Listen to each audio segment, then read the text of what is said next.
Go.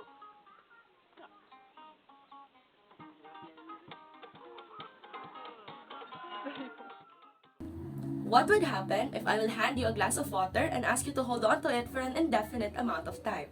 Hi everyone, I am Karen Yakub, a youth innovator from Philippine Red Cross, and together with my co-officers at the Taguig City Branch Youth Council, let us tell you what will eventually happen to you and to that glass of water. More specifically, the reason why we have launched our project entitled Arcunoya, The Journey of Text and Minds. Going back, if I'll hand you a glass of water and ask you to hold on to it for an indefinite amount of time, it will seem fine for the first minute or two. However, as you hold on to it for an hour or so, your arm starts to ache, feel numb, and you'll eventually want to let the glass of water go. Notice how the glass of water felt heavier, not because its weight changed, but because of the amount of time that you held on to it. The same thing can be said to the things that we worry about, the things we may choose not to openly talk to, but we carry around for who knows how long. It grows harder and heavier, especially if you carry it all alone. This is not an isolated case, but rather an experience to which a good number of people can openly relate to even before, but heightened significantly during the pandemic, especially here in the Philippines. Prior to the COVID-19 pandemic, mental health is a highly stigmatized topic here in our country. It is often frowned upon, which results to people choosing to hide rather than seek help due to the fear of being reprimanded. 1 in every 10 young Filipinos suffer from severe depression, which is associated with suicidal ideations. And in just a span of a year, the reported self-harm related deaths rose to 57.3%. Psychological distress were heightened because of social isolation and disconnectedness that can increase the feelings of anxiety and loneliness. All of this being taken into consideration, the best way to destigmatize a topic is to talk about it. This is why we encourage and empowered people that they too can bring down their glass of water and help other people in the process of doing so as we address the mental and digital health related issues surrounding our community by creating a safe and encouraging space where everyone can learn to and from each other through the integration of peer sessions and peer-to-peer approach.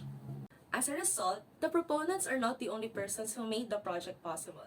As we focus on the communities, we took the chance to involve also the youth from different barangays, cities, and school councils, to which we were able to engage with 300 youth participants in total. This is in partnership with licensed professionals such as educators, psychometricians, and psychologists who share their expertise together with some of the best practices that the participants can integrate as they work on addressing these challenges. The project is divided into three components, which first started with a check-in with the participants through a series of pre-assessment and getting to know activities. Through these activities, we managed to check in what their knowledge and perception towards mental and digital health are as we try to build rapport with the participants. Bridging towards the highlight, which are the learning sessions related to mental and digital health. In addressing the said issues, we opted to do it in a peer-to-peer approach, focusing not only on the theoretical but rather the practical ways of delivering the know-hows of the aforementioned health aspects. We focus primarily on the basics of mental health, social and post-pandemic anxiety, digital burnout, digital well-being, as well as the integration of all sessions through a strengthened approach towards self-care practices.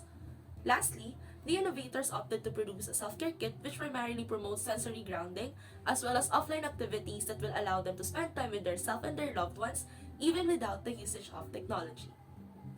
However, just like all projects, we also went through a significant number of challenges.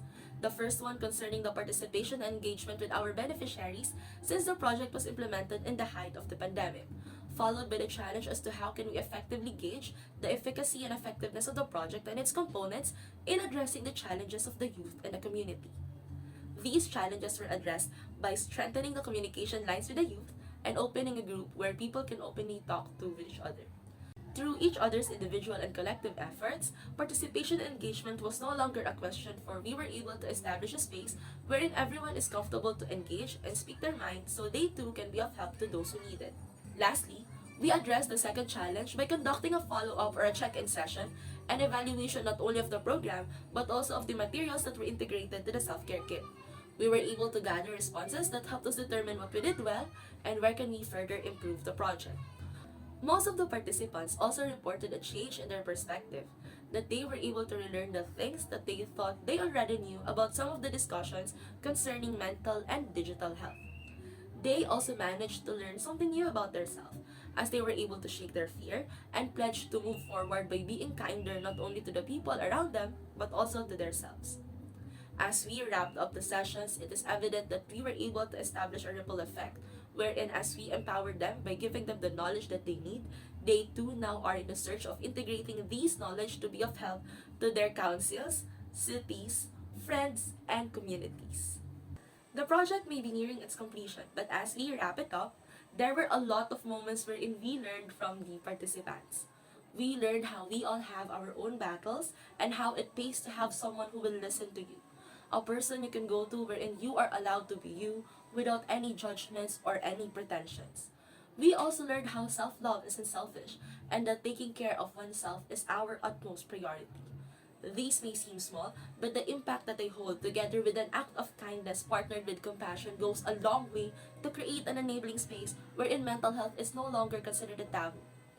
As we continuously forge our way towards creating an enabling environment that caters to the mental health needs of the community, we also plan to find ways as to how we can extend our help through offering psychological services such as psychosocial support or guidance and counseling sessions for those who will be needing it. We also aim to make use of our voice for us to be heard by creating more mental health and digital health focused contents through a podcast, YouTube channel, or through the utilization of different social media groups and pages. Together, we strive and promise to uphold that we will share each other's cup and pay forward the effect of having someone stand by our side for whenever and wherever it is needed. Once again, this has been Arcunoia, the journey of Texan Minds, and if you stayed up till this message, thank you for hearing us out. Go.